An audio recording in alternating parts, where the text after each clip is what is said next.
अस्सलामुअलैकुम, this is me Arsalan Sattar और उम्मीद है कि आप सब खैरियत व आफ़ियत से होंगे। जैसा कि आप जानते हैं यूआईटी एथिक्स सोसाइटी, यूआईटी मनर और यूआईटी थिएटर सोसाइटी की जानिब से हम लोग बैठक का इनेकाद किया करते हैं। लेकिन इस बार कोरोना वायरस की वजह से ये फ़िज़िकली एग्ज़ीक्यूट होना नामुमकिन था, तो हमने आपके साथ ताल्लुक़ को बरकरार रखने के लिए और इस सिलसिले को जारी रखने के लिए हमने ऑनलाइन का इंतख़ाब किया। आप जानते हैं हमारे पास मुख्तलिफ मौज़ू होते हैं और हम उन पर गुफ्तगू करते हैं। कुछ स्टूडेंट्स जो हैं वो दलाइल देते हैं और कुछ स्टूडेंट्स उन दलाइल को रद्द करते हैं। तो आज जो हमारा मौज़ू है वो बहुत मुनफ़रिद है। वो एक ऐसा मौज़ू है जो कि ना सिर्फ़ पाकिस्तान में बल्कि पूरी दुनिया में हर शख़्स के ज़हन में ये सवाल है और कुछ इस तरीके से है कि अ sudden pandemic or a planned conspiracy यानी क्या ये मर्ज़, ये वबा अचानक आ गई, अचानक मुसल्लत हो गई या फिर कोई मंसूबाबंदी की गई, कोई साज़िश की गई। तो इस हवाले से आज जो हमारे पास पॉइंट देंगे या सबसे पहले ओपिनियन रखेंगे, हमारे पास धीरज मौजूद है। धीरज बहुत-बहुत शुक्रिया। आप बताएँ कि what you think it's a sudden pandemic or a planned conspiracy? According to me, it is quite difficult to predict its climax sooner or later. अगर हम एक नज़र डालें दूसरी कंट्रीज़ पर, डेवलप्ड कंट्रीज़ पर, तो उन वहाँ के डेटा एनालिस्ट और हेल्थ एक्सपर्ट ये कहते हैं कि जिस तरह से हम इस पेंडेमिक को, इस कोरोना वायरस को हमारे लोग जिस तरह से नॉन सीरियस ले रहे हैं, इस तरह अगर लिया गया तो ये वबा जो है बहुत और भी ज़्यादा खतरनाक हो सकती है और उन कंट्रीज़ की तरह, सुपर पावर कंट्रीज़, उनकी तरह हमारी कंट्री में भी लोग सड़कों पर पड़े मिलेंगे और कोई रेस्क्यू करने नहीं आएगा। एज अ साइंस पर्सन मैं तो हर चीज़ एक वैलिड आर्ग्यूमेंट देखता हूँ, ब्लॉग्स और रिसर्च करता हूँ इन पर हमेशा। तो मैंने ये रिसर्च की और मुझे ये पता चला है कि जो साइंटिस्ट और मेडिकल प्रोफेशंस लोग हैं, अगर हम उनकी रिकमेंडेशंस को फॉलो करें ठीक है। तो मुझे लगता है कि सब बेहतर हो सकता है। Thank you. अच्छा, धीरज की पॉइंट ऑफ व्यू से तो ये है कि भई हमें जो कोरोना वायरस है ये एक्सिस्ट करता है और ये कोई प्लान्ड कॉन्स्पिरेसी नहीं है, ये एक सडन पैंडेमिक है। जी फिज़ा, आप क्या पॉइंट रखती हैं अपना इस हवाले से? बात तो सच है मगर बात है रुसवाई की। भाई देखिए मेरे ख्याल में ना this is just a power game and this virus is man made. मैं धीरज की बात से इत्तेफाक करती हूँ कि अभी हम कोई फ्यूचर प्रेडिक्ट नहीं कर सकते, but do you know the reason why? Because we don't know the purpose of spreading the fear of this virus. जब तक हमें मकसद ही नहीं पता होगा हम किस तरह किसी नतीजे पर पहुंच सकेंगे। भाई देखे ना, हम सब स्टूडेंट्स हैं और मेजरली हम इंजीनियरिंग स्टूडेंट्स हैं। हमारे जहन में काफ़ी आइडियाज़ आते हैं, कुछ प्रोडक्टिव आइडियाज़ होते हैं और कुछ खुराफाती। तो ज़रा सोचें कि जो वर्ल्ड पावर्स हैं जिनके हाथ में सारी गेम है, क्या उन्होंने ऐसा कुछ नहीं सोचा होगा? चलिए बात को और आसान करते हैं, जेनेरिक बात करते हैं। हम और आप, हम लोग किसी की मदद करते हैं, उसकी कामयाबी पे खुश होते हैं, उसको कामयाब देखना चाहते हैं, लेकिन कितना? खुद से कम कामयाब। तो भाई the developed countries are trying to crash the economy of under developed countries. और वो ऐसा क्यों कर रहे हैं? Because they want to remain the key players of the world economy. वरना आप ही बताएं ना, why they are spending so much money on every death caused by COVID-19? Why they are spending so much amount like IMF, Gates Fund, WHO? वो हर case पे इतनी payment क्यों दे रहे हैं in the name of research fund and the vaccine of COVID-19? Because they want to spread the fear. वो चाहते हैं कि केसेस बढ़ें। जब केसेस बढ़ेंगे तो खौफ बढ़ेगा, खौफ बढ़ेगा तो उनका होल्ड बढ़ेगा, होल्ड बढ़ेगा तो जाहिर सी बात है वो अपने मकसद में कामयाब हैं। As I said before, this is just a power game. फिज़ा, आप इसको पावर गेम तो कह रही हैं, मगर मेरा आपसे एक सवाल है। आप इन डब्ल्यूएचओ और दीगर ऑर्गेनाइज़ेशन को आप कह रही हैं कि ये अपनी ज़ाती मफ़ाद के लिए सब काम कर रहे हैं क्योंकि इनको कुछ फ़ायदा मिल रहा है। तो मुझे आपको लगता है कि ऐसे कोई फैक्ट एंड फिगर्स आपके पास मौजूद हैं कि जिनकी बुनियाद पर आप ये बात कह रही हैं?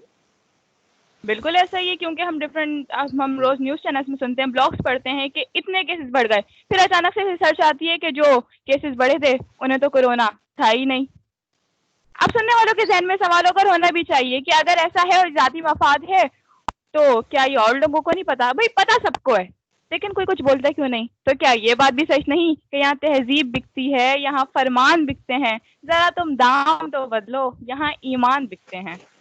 जरा तुम दाम तो बदलो, यहाँ ईमान तो बिकते हैं। मगर आपका ये कहना है कि सबको मालूम है कि ये जाती मफाद के लिए इस्तेमाल किया जा रहा है और ये सब एक गेम शो है। लेकिन आप ठीक है, अगर आपका ये पॉइंट है तो हम इसको रखते हैं। और आपका जाहिर की बात है, आप अपनी जगह बिल्कुल वजह है। ऐसे बहुत सारे हमें रिसर्च मिलते हैं, ब्लॉग्स मिलते हैं, इवन के बहुत सारे ऐसे वाकयात भी हुए हैं स्पेशली पाकिस्तान में जो हमें सुनने को मिले हैं। जी, और कोई इसमें पॉइंट रखना चाहे? उज़ैफा, आप क्या कहते हैं कि ये क्या है, प्लान्ड कॉन्स्पिरेसी? असल में सबसे पहले तो शुक्रिया, आपने मौका दिया बोलने का। फिज़ा में आपकी जो मैन मेड वाली बात है उससे बिल्कुल मुत्तफिक नहीं करता, क्योंकि ये कोई मैन मेड चीज़ नहीं है।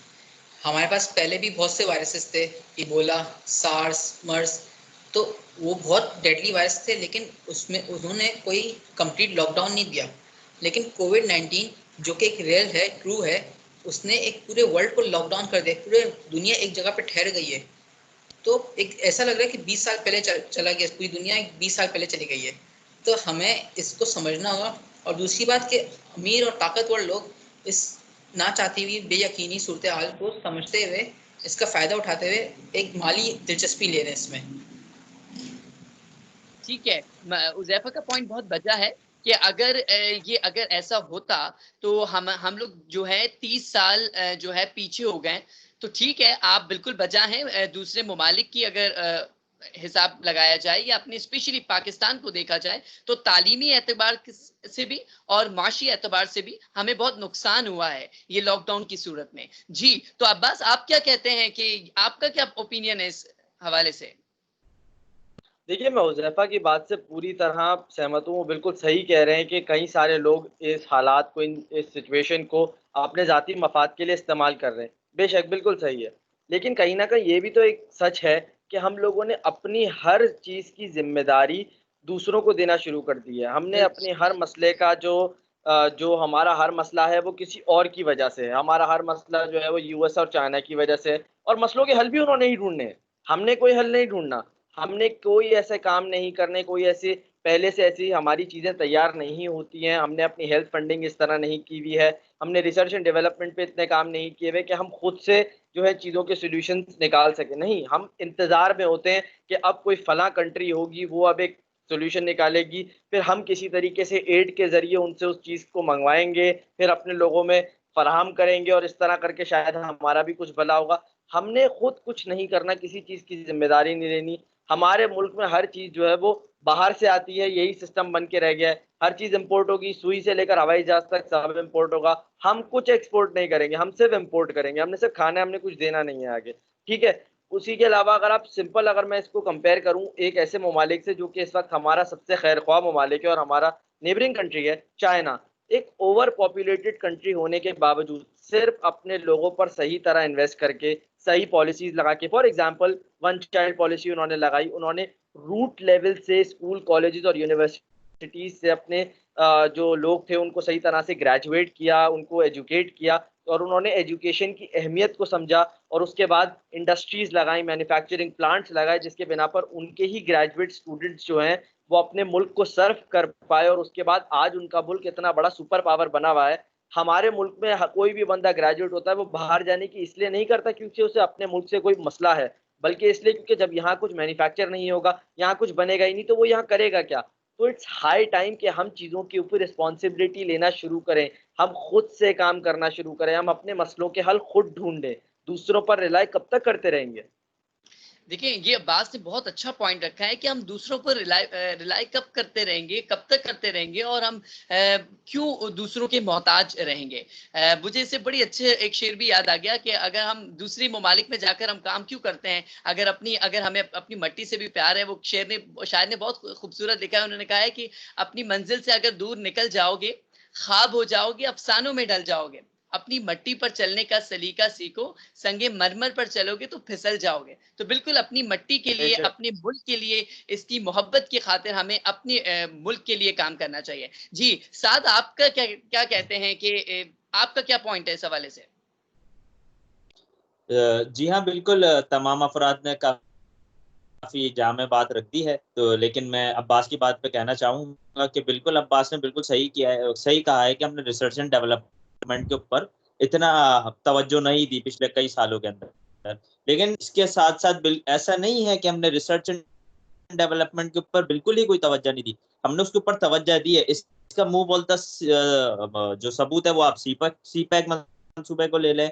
इसके साथ साथ आप हमारे HEC जो हमारे फॉरेन स्कॉलरशिप्स के अंदर जो हमारा एक पाकिस्तान का एक बहुत अच्छी रेपुटेशन बन गई है, आप उसको देख लें। इसी के साथ साथ आप ये देख सकते हैं कि दिफाई मामलात के अंदर पाकिस्तान को एक अच्छे लेवल के ऊपर माना जाता है। तो हमने रिसर्च एंड डेवलपमेंट के ऊपर इन्वेस्ट किया है, लेकिन उतना नहीं कर सके जितना हमें करना चाहिए था। साथ साथ हमारे जो हेल्थ का हमारा डिपार्टमेंट है, या हमारा ट्रांसपोर्टेशन है, या हमारा इंफ्रास्ट्रक्चर है, इसके ऊपर हम बहुत रिसर्च एंड डेवलपमेंट का काम करने का बाकी है, ये हम कर सकते हैं। तो बात वही है कि जरा नम हो तो ये मट्टी बड़ी जरख है इस फैसा की।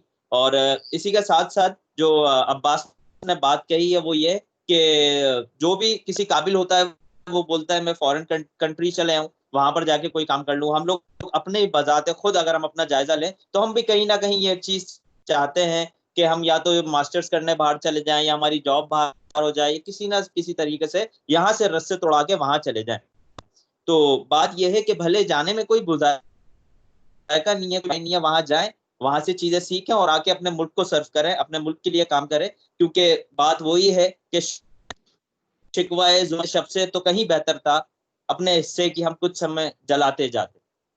बिल्कुल, अपने हिस्से की खुद शम्मा जो है वो जलाते जाते, और इस पूरे पाकिस्तान को बहुत अच्छे तरीके से हम रोशन भी कर सकते हैं, और हमने किया भी है और हम आगे के लिए मुस्तकबिल में भी कर सकते हैं। अच्छा, कुछ चीज़ें जो मैं अपनी तरफ से इसमें ऐड करना चाहूँगा। हमें रिसर्च एंड डेवलपमेंट हमारे पाकिस्तान में बहुत अच्छे तरीके से हो रही है, मगर उसमें अभी भी कमी है। उसमें बहुत सारी चीज़ों की गुंजाइश है कि उसमें हम और बहुत सारे काम कर सकते हैं। और इसके साथ साथ हम लोग एंटरप्रेन्योरशिप को भी हमें प्रमोट करना चाहिए कि हम अपने खुद मुख्तार बने, हम अपने पाकिस्तान के लिए काम करें, अपने दूसरों के मतलब जॉब ना ढूंढें, हम अपने लिए खुद काम करें और फिर वो पाकिस्तान के लिए हो। तो इस हवाले से आप लोगों ने बहुत अच्छा पॉइंट रखे। आप तमाम लोगों का बहुत बहुत शुक्रिया, और UIT एथिक्स सोसाइटी मनर्स का और थिएटर का बहुत बहुत शुक्रिया कि वो स्टूडेंट्स को ऐसा प्लेटफॉर्म प्रोवाइड करते हैं कि हम लोग अपनी बात रखते हैं और अपने अपने पॉइंट्स, अपने अपने दलाइल आपस में शेयर करते हैं,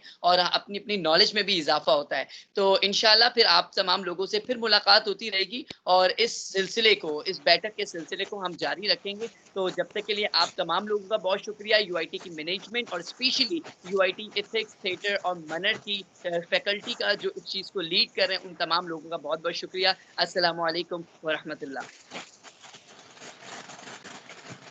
सावधान।